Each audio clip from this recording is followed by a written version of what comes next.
성경 말씀을 다 같이 함께 보겠습니다. 주보에는 사사기 6장 11절에서 18절인데 16절까지만 보겠습니다. 사사기 6장 11절에서 16절까지만 보겠습니다. 다 같이 우리 한 목소리로 큰 목소리로 받들어 봉독합니다. 시작. 여호와의 사자가 아비에셀 사람 요하스에게 속한 오브라 이르러 상수리 나무 아래에 앉으니라. 마침 요아스의 아들 기드온이 미디안 사람에게 알리지 아니하려 하여 밀을 포도주 틀에서 타작하더니 여호와의 사자가 기드온에게 나타나 이르되 큰 용사여 여호와께서 너와 함께 계시도다 하매 기드온이 그에게 대답하되 오 나의 주여 여호와께서 우리와 함께 계시면 어찌하여 이 모든 일이 우리에게 일어났나이까? 또 우리 조상들이 일찍이 우리에게 이르기를 여호와께서 우리를 애굽에서 올라오게 하신 것이 아니냐 한 그 모든 이적이 어디 있나이까?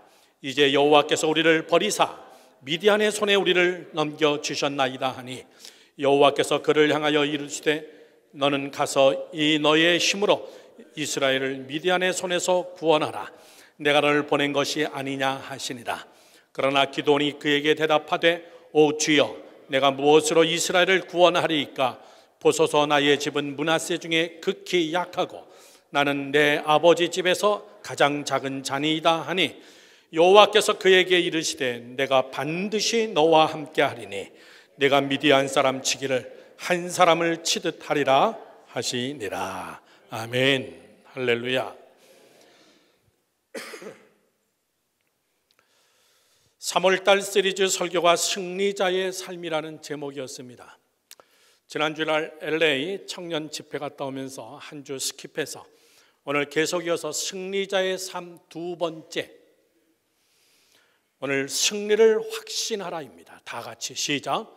승리를 확신하라. 한 번만 더 합시다. 시작. 승리를 확신하라 그 얘기입니다. 저를 보시죠. 제가 첫째 주 설교 때 2주 전에 그런 말씀 드렸습니다. 예수를 믿든 안 믿든 모든 사람들의 라이프의 꼬린 지점이 어디냐면은 우리는 모두 행복을 향해서 달려갑니다. 신앙의 문제와 예수 믿지 않는 사람들의 문제와 다를 거 없습니다. 단어는 똑같습니다. 우리 모두 다 행복하기 위해서 미국에 왔습니다. 내 조국을 등지고 내 식구들을 한국에 두고 여러분들 정말 서툰 영어지만은 우리는 행복을 맞추기 위해서, 행복을 만족하기 위해서 이 땅에 와서 여러분 내 전공과는 상관없는 또 엉뚱한 일을 할 수도 있습니다. 왜? 행복을 위해서. 열심히 여러분들 일하십니다. 예배 마치고 나서 손을 붙잡고 인사할 때 보면 여자 손인지 남자 손인지 모를 만큼 여러분들 고생 많이 하셨습니다. 왜? 행복하기 위해서. 행복이 무너지면 우리는 다 무너진 겁니다. 행복이 무너지면 우리는 우울증에 걸리고 좌절과 낙담 속에서 어찌할 바를 모릅니다. 그런데 이 행복은 어느 날 갑자기 해피니스가 해프닝이 아닙니다. 어느 날 갑자기 내게 오는 것이 아니에요. 행복을 사모하고 행복을 기대했더니 어느 날 행복이 복권 맞듯이 딱 내게 오는 것이 아니라는 사실을 알게 됩니다. 이거는 눈물 나는 전쟁이고 피눈물 나는 정말 노력이고 싸워야 되는 것이고 쟁취해야 되는 것이라는 거예요. 즉 행복은 승리와 같이 함께 가는 겁니다. 행복한 사람들 이야기를 들어보십시오. 그는 많은 피를 흘렸습니다. 행복한 사람들의 여러분 뒷이야기를 들어보십시오. 수많은 아픔들이 그들에게 있었습니다. 승리를 원하면서 문제는 싸우지 않는다는 것이 문제입니다. 승리의 삶을 살기를 원하면서 우리는 그렇게 피 흘리기까지 수고하지 않는다는 사실입니다. 그 이유는 두 가지예요. 첫 번째는 게을러서 그런 겁니다. 알기는 아는데 안 하는 거예요. 이건 뭐 설명할 거 없습니다. 두 번째는요, 자신감이 없는 겁니다. 싸울 자신이 없는 거예요. 세상이 너무나 커 보입니다. 꿈을 접은 지 오래입니다. 행복은 원하지만은 그것을 줄여놨습니다. 그저 이 정도로 만족하자, 세 끼 먹고 살면 되지, 그저 사고 안 나고 병원에 입원하지 않고 편안하면 되는 거 아니냐. 자신감이 없습니다. 꿈을 꾸지 않습니다. 전쟁은 안 하려고 합니다. 적이 너무나 큽니다. 미국의 이민 삶의 벽이 너무나 높습니다. 사랑하는 성도 여러분들, 오늘의 이야기는 사사기에 나오는 기드온의 이야기와 다를 게 없어요. 아니, 이 스토리가 더 심각한 문제입니다. 이스라엘 나라는 얼마나 약했던지 미디안이 쳐들어오면 대책이 안 섰어요. 여호수아는 죽었습니다. 여호수아 죽은 지 오래됐습니다. 여호수아서가 끝나면서 사사기로 들어갔는데 나라가 12개의 지파로 다 갈라졌습니다. 각각의 땅에서 알아서 살아야 되는 겁니다. 므낫세 지파에 속한 기드온, 미디안이 쳐들어올 때마다 대책이 없어요. 이 미디안은 얼마나 야비한 나라냐면은 사람을 죽이고 땅을 빼앗기 위해서 오는 게 아니에요. 꼭 곡식 거두고 타작 다 끝내고 보리와 이런 것들을 다 창고에다가 저장시켜 놓으면 그때 와서 사람을 죽이면서 그것만 뺏어가는 겁니다. 생명입니다. 1년치 생명이에요. 그거를 그냥 뺏어가는 거예요. 뭐 먹고 살아요? 그래서 오늘 본문의 말씀을 어떻게 시작하냐면 기드온이 너무나 무서워서 미디안의 낫을 피하여 뒷뜰에서 뒷마당에서 포도즙 틀에서 타작했다 그랬습니다. 타작은 어디서 하는 건데요? 넓은 마당에다가 깔아놓고 도리개로 치는 게 타작입니다. 그런데 미디안에게 뺏길까 봐 두려워서 얼마나 겁쟁이였으면 뒷마당에 가서 포도즙 틀, 포도 알맹이를 찢는 고기다가 보리를 넣고 한 알 한 알씩 여러분 타작을 했다는 이야기예요. 얼마나 무서웠으면, 얼마나 자신감이 없었으면. 그런데 하나님이 기드온을 부릅니다. 기드온아, 나가서 싸우라 그 얘기예요. 저를 보세요. 확신이 없습니다. 당연하죠. 작은데, 연약한데 어떻게 강자와 싸울 수 있습니까? 우리 대한민국 땅 반쪽짜리 나라에서 온 우리 코리안들, 이 마이너리티가 이 메이저리티 이 나라 속에서 여러분 우리가 얼마나 작습니까? 얼마나 소수민족입니까? 얼마나 연약합니까? 그런데 하나님이 우리를 불러서 나가서 싸우라는 겁니다. 자신 없습니다. 나는 부족한 게 많습니다. 하나님은 제일 먼저 기드온에게 확신을 심어줍니다. 전쟁하기 전에 제일 중요한 것은 승리자의 삶을 살기를 원하는 자들의 두 번째 중요한 것은 확신의 문제입니다. 싸우는 것보다 더 중요한 것은 확신이에요. 저는요, 확신 없는 사람 많이 봅니다. 확신 없는 사람 많이 봐요. 예수 오래 믿었는데 확신이 없어요. 자신감이 없습니다. 주님이 나와 함께 동행한다고 우리가 매일 찬송을 부르고 말씀을 의지하고 그 정말 어마어마한 말씀을 외우고 있지만은 삶 속에는 확신이 없습니다. 자신이 없어요. 싸우려고 하질 않습니다. 타협하려고 합니다.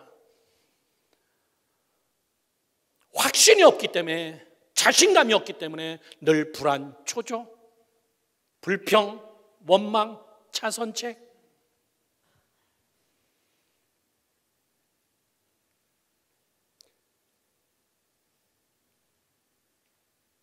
저희 아들과 딸이 나이가 어리기 때문에 불안한가 봐요. 아빠, 한국 가서 만약에 안 되면 어떡하지? 한국 가서 만약에 안 되면 어떡하지? 제가 그런 얘기 했습니다. 파킹장에다가 차를 세워놓고 그런 얘기 하지 마. 안 되는 거 없어. 무조건 돼. 무조건 돼. 되게 만들어야 돼. 그리고선 제가 거기서 일장 설교를 파킹장에서 30분을 했어요. 안 되는 사람들의 특징이 뭔 줄 아냐? 차선책을 만들어 놓는 사람들이야. 도피처를 만들어 놓는 사람들. 안 되면 어떡하지? 그리고 도피처를 만들어 놓으면 그 사람은 반드시 그 안에 들어간다. 반드시 그거 써먹는다. 준비한 거 반드시 써먹는다. 그런데 차선책도 아닌 엉뚱한 셋, 넷, 다섯 생각지도 못했던 데 가서 앉아있게 돼 있어. 차선책 없어. 우리 집에는 이거밖에 없어. 우리의 마지막 선택이야. 그리고 우리는 확신해. 될 수밖에 없어. 염려하지 마. 우리 패밀리는 제대로 이뤄내놓는 크리스찬 가문이야. 하나님이 우리의 선택 속에서 아직까지도 한 번도 실수함이 없으셨어. 하나님이 그때그때마다 우리에게 피할 길을 주시고 예비하시고 하나님의 뜻을 이루어내시고 하나님의 영광을 드러냈어. 우리는 안 될 수가 없어. 너는 한 번도 얼굴을 본 적 없지만 할아버지 할머니 일찍 돌아가셨지만은 어마어마하게 기도하시는 분이었어. 염려하지 마. 우리 식구는 잘 되게 돼 있어. 여러분, 예수 믿는 사람이 확신이 없으면요, 한 가지 우리가 확신 있게 얘기할 수 있는 건 있습니다. 그는 절대 승리자가 될 수 없어요. 하나님이 쓰지 않습니다. 확신이 없는 자는 하나님이 여러분 지명하지도 않습니다. 이 확신이 얼마나 중요한지 아십니까? 이 확신의 근거가 뭐냐 그 얘기예요. 확신의 싸움. 제일 먼저 확신의 싸움. 하나님은 제일 먼저 그것부터 심어주기를 원하는 거예요. 여러분, 환경은 보니까요, 게임이 안 될 정도로 큰 민족입니다. 확신은, 잘 들으십시오, 내가 이것을 이길 수 있다 없다로 확신 안 하는 게 아니라 이 싸움은 하나님께 속한 거기 때문에 하나님에 대하여 확신하라 그 얘기입니다. 하나님에 대하여 확신하지 못하면 자꾸 우리의 시선이 어디로 가냐면은 문제, 환경에 집중하게 됩니다. 문제와 환경에 집중하다 보면은 하나님에 대한 확신이 없어지는 거예요. 사랑하는 성도 여러분들, 로마인의 책 보면, 로마인 이야기의 책에 보면은 유명한 여러분 카이저라는 사람이 납니다. 로마의 명장군이고 명왕입니다. 젊음의 시절에 유럽을 정복하고 북쪽으로 계속 북진하는데 보니까 얘가 너무나 큰 인물이에요. 로마 원로원에서 소환장을 발송합니다. 전쟁 그만하고 고국으로 돌아와라. 고국으로 돌아가면 자기는 어떻게 된다는 거 알고 있습니다. 자기에게 명예로운 환영식이 있는 것이 아니라 반드시 나를 죽일 거다. 카이저는 그걸 알고 있었어요. 그러나 명령에 불복종할 수는 없습니다. 더 이상 전쟁을 일으킬 수가 없었어요. 마치 메가더 장군과 똑같았어요. 메가더 장군은 인천 상륙작전을 끝내고 북진하기 시작하면서 이참판에 만주까지 쓸어버려가지고 옛 고구려 땅까지 다 점령해버리자 메가더 장군의 작전이었습니다. 너무나 큰 인물이었습니다. 펜타곤은, 대통령은 메가더 장군을 소환시켰습니다. 너 고국으로 돌아와라. 비극이었어요. 그때 북쪽으로 신의지를 넘어서 만주까지 옛 고구려 조선 땅을 다 그때 쓸어버렸어야 되는 건데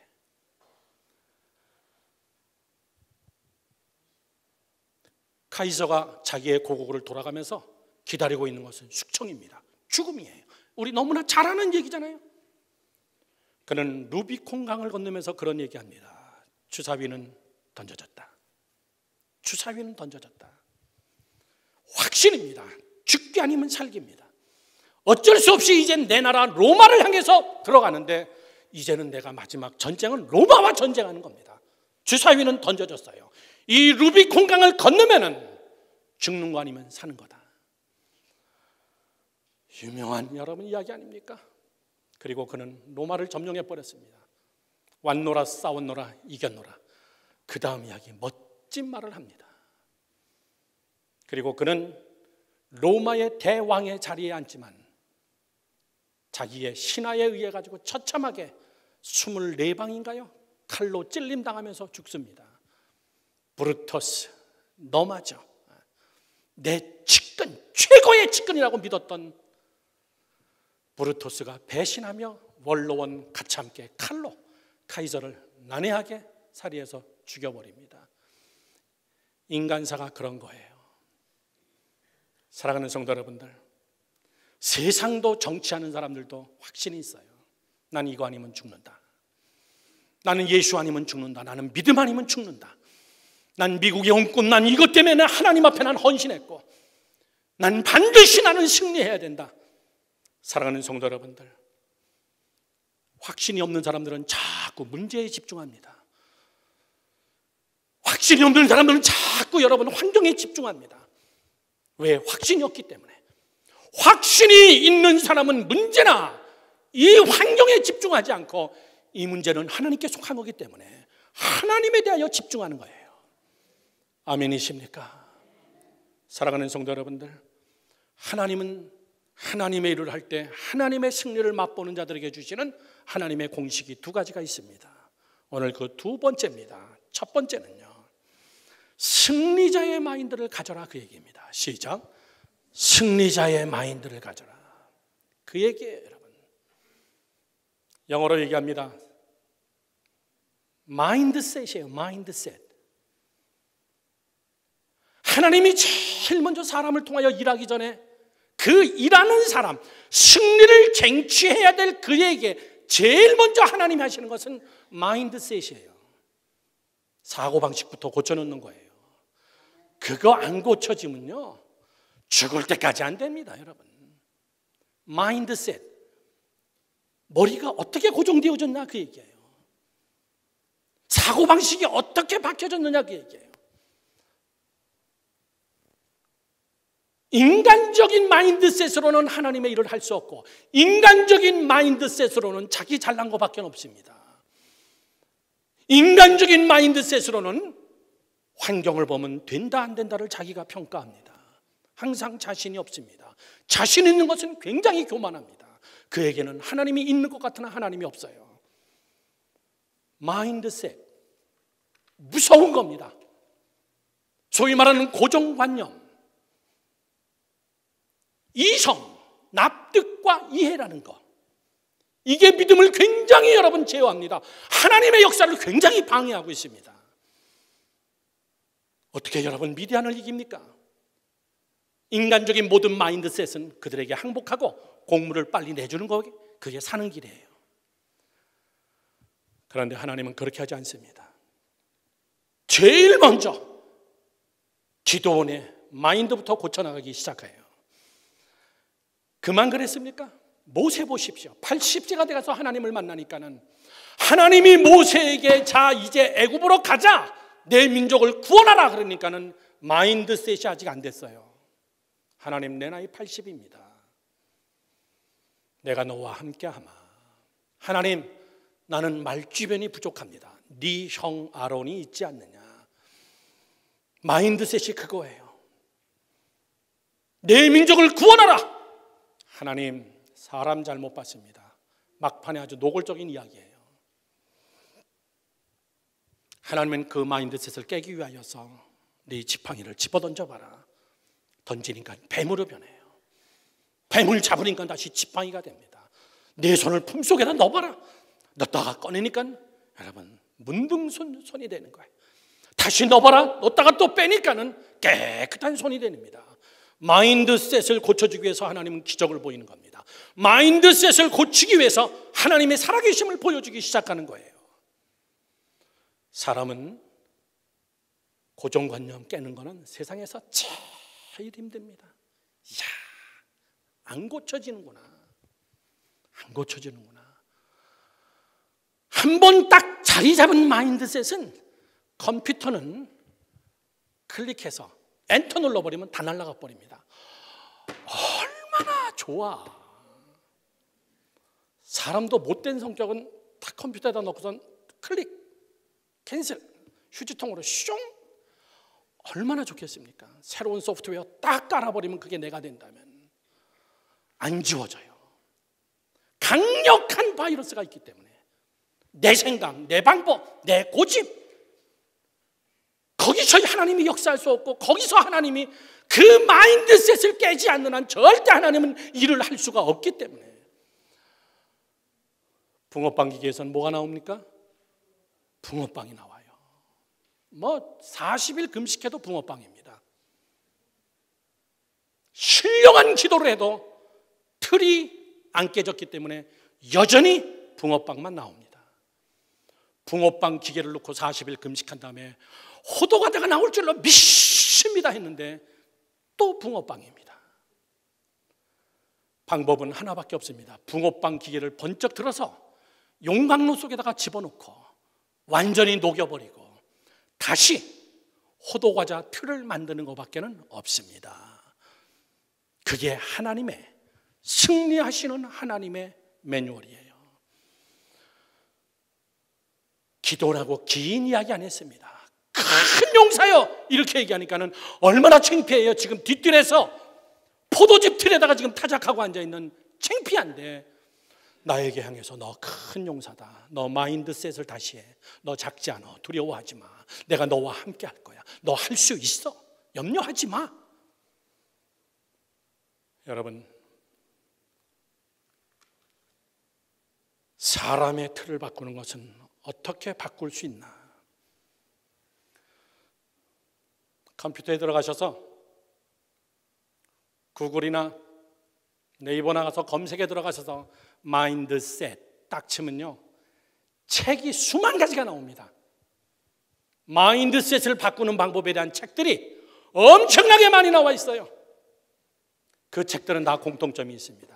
적극적인 사고방식을 가져라, 아침에 일찍 일어나라, 긍정적인 생각을 해라, 하루에 한 번씩 거울을 바라보고 내 자신을 바라보면서 웃어라, 그리고 내게 향해서 이야기해라, 너는 꽤 괜찮은 사람이다, 뭐 이러면서요, 뭐 똑같습니다. 모든 책이. 그러면 마인드셋이 바뀔 것이다. 천만의 이야기입니다. 천만의 이야기예요. 안 바뀝니다. 어떻게 해야 바뀌느냐? 성경이 이야기해주고 있습니다. 성경이. 바벨론의 포로로 끌려간 이스라엘 백성들을 향하여 하나님은 에스겔을 부릅니다. 에스겔부터 마인드셋을 바꿉니다. 에스겔아, 네가 일을 해줘야 되겠다. 에스겔아, 네가 대언자가 되어줘야 되겠다. 네가 리더십을 가지고 네가 이끌어줘야 되겠다. 그런데 너도 문제야. 네 마인드셋이 문제야. 그러면서 하나님은 에스겔 36장 26절에서 27절에 가장 핵심적 방법을 우리에게 이야기해 줍니다. 또 새 영을 너희 속에 두고, 믿으시면 아멘, 새 마음을 너희에게 주되 너희 육신에서 굳은 마음을 제거하고. 아멘. 저를 보세요. 마음이 굳어졌다는 거예요. 굳은 마음은 수술해도 안 돼요. 굳은 마음은 여러분 정말 변화되지 않습니다. 바벨론의 포로를 끌려온 이스라엘 백성들은 노예 근성에 젖었어요. 그 굳은 마음이 제거가 안 돼요. 그들이 제사를 안 드렸습니까? 그들이 여호와 하나님을 섬기질 않았습니까? 아닙니다. 했습니다. 그럼에도 그들의 마음은 여전히 굳어 있어요. 마인드셋이 바뀌지가 않는 겁니다. 하나님은 에스겔에게 걱정하지 마, 이 방법밖에는 없어. 내가 새 영을 너희 속에 줄 거야. 하나님의 영으로밖에는 안 돼. 그 영이 들어가야 너희의 마음이, 굳은 마음이 제어되어지고 부드러운 마음이 생긴다. 여러분, 저도 부드러운 남자가 되고 싶어요. 이렇게 빡빡 소리 지르고 설교 안 하고, 빡빡 소리 지르도 안 돼요. 부드러운 마음. 뉴욕에 와서 살면서 얼마나 여러분 힘들어졌어요. 마음이 강팍해지고 강해지고, 별거 아닌데 막 그냥 화를 내고, 별것도 아닌데 막 자존심 상했다 그러고 막 난리가 아니에요. 마음이 너무나 굳어졌어요. 신앙생활은 하는데 마음이 그냥 굳어 있어요. 새 영을 내가 너희에게 주자. 이거밖에는 마인드셋이 안 된다. 27절에 이렇게 얘기합니다. 또 내 영을 너희 속에 두어 너희로 내 율례를 행하게 하리니 너희가 내 규례를 지켜 행할지니라. 저를 보세요. 너희가 하나님의 말씀을 못 지키는 것은 너희 안에 너 의지로 지키려고 그러기 때문에 그런데, 내 영이 너희 안에 거해야 너희가 말씀의 사람이 돼. 말씀을 지킬 수가 있어. 2009년 1월 1일, 정확하게 2018년 12월 31일 송구영신 예배 드리는 날, 우리는 칼리제 포인트에서 한쪽에 현수막을 길게 붙였습니다. 생각나십니까? 성전 건축 출발의 해. 그리고 오른쪽에는 똑같습니다. Come Holy Spirit, Here, There and Fear. 그리고 그 위에 한글말로 이렇게 적었습니다. 하나님의 영으로 되느니라. 학개서의 말씀. 하나님의 영으로 되느니라. 저는 돈으로 되는 줄 알았거든요. 사람 숫자로 되는 줄 알았거든요. 하나님의 영으로 되느니라. 하나님의 영이 그 안에 들어가면은 모든 사람도 다 아니고 소수의 사람이 하나님의 영이 그 안에 들어가면은 하나님의 영으로 되느니라. 사랑하는 성도 여러분들, 이것이 아니면은 우리는 맨날 붕어빵입니다. 잘 보시죠. 여러분이 여러분 스스로를 향해서 지겨워해야 돼요. 나는 왜 맨날 여기서 넘어지나? 나는 왜 이거를 놓지 못하나? 나는 왜 이거 이상 성숙하지 못할까? 나는 왜 이거 가지고 맨날 넘어지나? 내가 내 자신을 향하여 좀 지겨워하며 하나님 내 안에 하나님의 영을 새롭게 부으시사 사도 바울의 고백처럼 하나님 내가 매일 죽습니다. 매일 죽으며 하나님 앞에 다시 태어나고 하나님의 영이 내 안에서 나를 만지시고 나를 다스리시고 우리의 찬송가 가사처럼 주님의 형상 만들어 주셔서 그렇게 되지 않으면 승리는 이론일 뿐이고 남의 이야기예요. 부르짖으세요. 하나님의 영을 달라고 기도하세요. 승리하게 해달라고 기도하는 것보다 하나님 내가 문제입니다. 내 안에 하나님의 영을 허락해 주세요. 나이 들어가면서 여러분 우리는 자꾸 굳어집니다. 육신은 쇠하여지면서 마음은 자꾸 굳어집니다. 살아왔던 노하우가 있기 때문에 저는 여러분들이 하나님 앞에 마인드셋 매일매일 내가 주 안에서 새롭다 하나님이 역사할 수 있도록 여러분의 마음을 피우시고 성령이 마음껏 주장할 수 있는 그런 여러분이 되기를 주님의 이름으로 축원합니다. 그게 확신이라는 거예요. 두 번째입니다. 마인드셋만 바뀌면 되냐 그 얘기예요. 천만의 이야기입니다. 그 다음에 하나님은 기도원을 찾아와서 이렇게 얘기합니다. 두 번째, 하나님의 도우심을 기대하라 그 얘기입니다. 시작. 하나님의 도우심을 기대하라. 다시 한번 시작. 하나님의 도우심을 기대하라 그 얘기예요.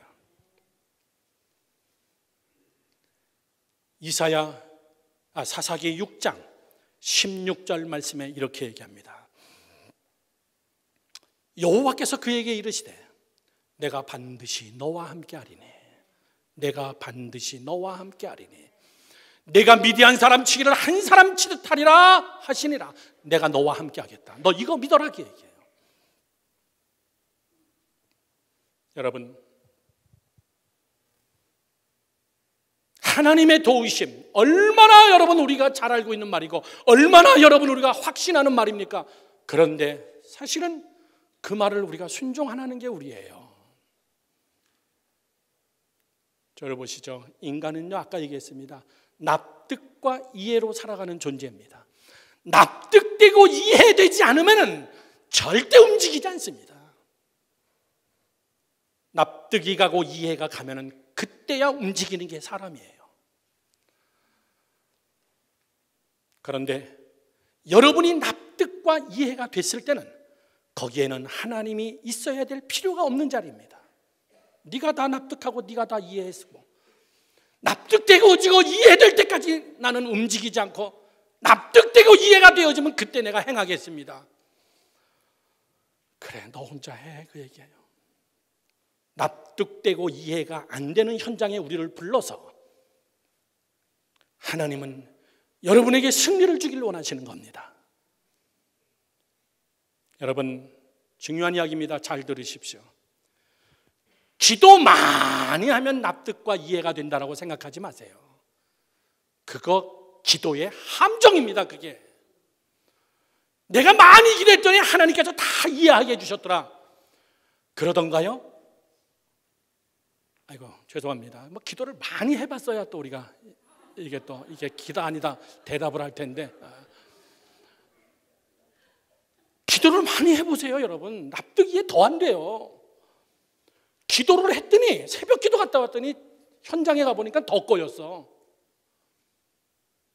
금식 기도했더니 완전히 풀릴 줄 알았더니 완전히 엉망이 되어 있어요. 더 납득과 이해가 안 됩니다. 그런 거예요. 지금 기도원이 하나님 앞에 그렇게 얘기한 거예요. 하나님, 나 납득과 이해가 안 갑니다. 왜 하나님, 우리 민족이 하나님을 경외하는 민족인데 우리가 왜 이런 꼴을 당해야 됩니까? 하나님이 살아계시다면 우리가 왜 이래야 됩니까? 저를 보시죠. 성경 나중에 찾으시고. 납득이 안 간다 이 얘기예요.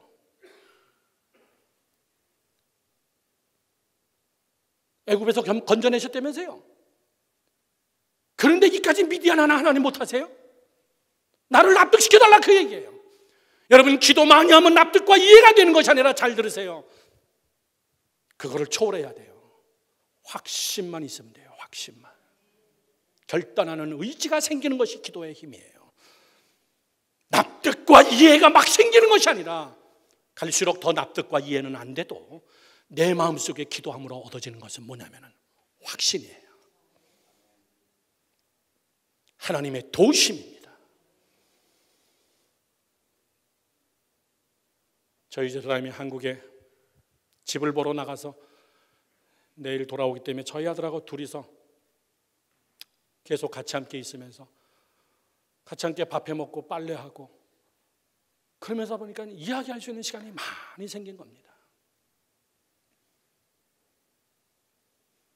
우리가 이런 사역을 해야 되고, 오늘 밤부터 우리가 에티오피아, 남수단, 모잠비크를 갔다 와야 되는데, 거기 가서 우리는 반드시 이런 거를 조사해 와야 되고, 이런 사람들을 만나야 되고, 그리고 하나님께서 이 사역 속에 기름 부을 줄로 우리가 확신해야 되고, 하나님이 도와야 되는 것이지 우리의 돈은 우리는 없다. 하나님이 행할 거다. 이 프로젝트를 계속 이어서 한국 가서도 해야 되는 거다. 그러므로 확신을 가져라. 하나님이 우리와 함께 하실 거다. 두려워하지 마라. 사랑하는 성도 여러분들, 지난주 LA에 부흥에 가서 청년 집회를 하는데,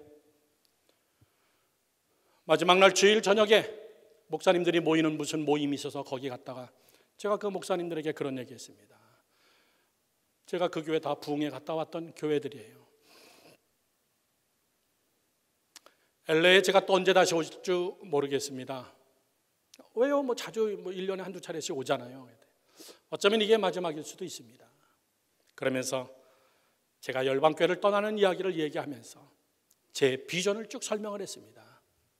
하나같이 납득과 이해를 못하더라고요. 당연하죠. 당연하죠. 그분들이 납득하고 이해한다고 제가 거기에 따를 이유는 없는 거예요. 우리 하나님의 사람들이라는 것은, 우리가 승리를 원하는 자들은 그런 겁니다, 여러분. 절대 여러분 그렇게 기도하지 마세요. 하나님 나를 납득시켜 주세요. 하나님 깨닫게 해주세요. 하나님 이해시켜 주세요. 하나님 보여주세요. 여러분 평생 기도하다가 끝나버립니다. 다른 기도 필요 없어요. 내 안에 하나님만 바라보게 하소서. 내 안에 주만 의지하게 해주세요. 하나님의 약속만 의지하게 해주세요. 세상이 거꾸로 뒤집혀도 하나님은 분명히 하나님의 일을 행하실 줄로 나는 믿습니다. 여러분, 21년 전 교회 개척하면서 교회 이름을 뭘로 할까?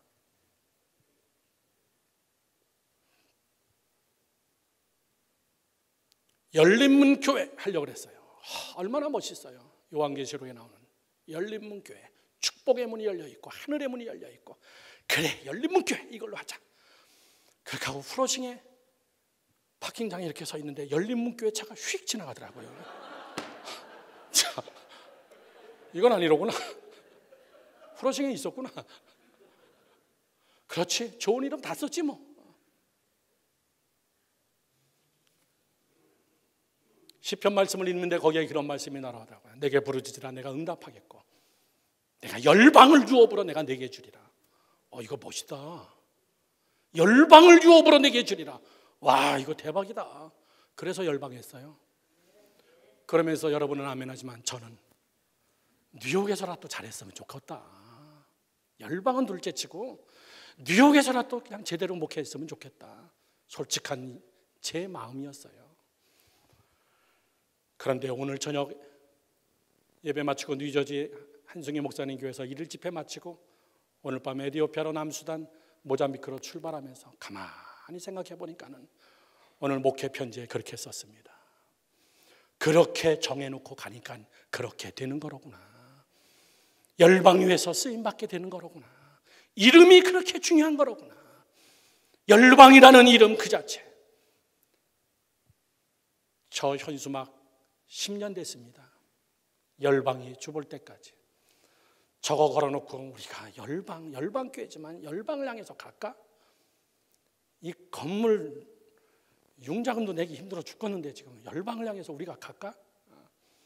IT에 지진이 나기 시작하면서 사역이 펼쳐지기 시작하면서 아시아로, 남미로, 아프리카도 지금 엄청난 기대를 가지고 시장까지 나온대요.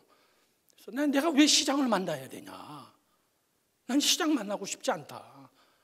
왜 시장 같은 사람들까지 또 불러놔가지고 현장에서 선교사님들하고 의논하고 현지인들을 만나는 것이 중요하지. 사랑하는 성도 여러분들, 하나님이 우리를 어디까지 여러분 크게 벌릴 줄 모릅니다. 이것이 뭡니까? 하나님의 도우심을 믿으세요.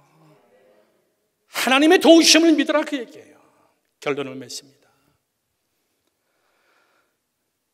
한 번 사는 인생, 그렇잖아요 여러분. 한 번 사는 인생, 승리했다, 후회 없다, 후련하다.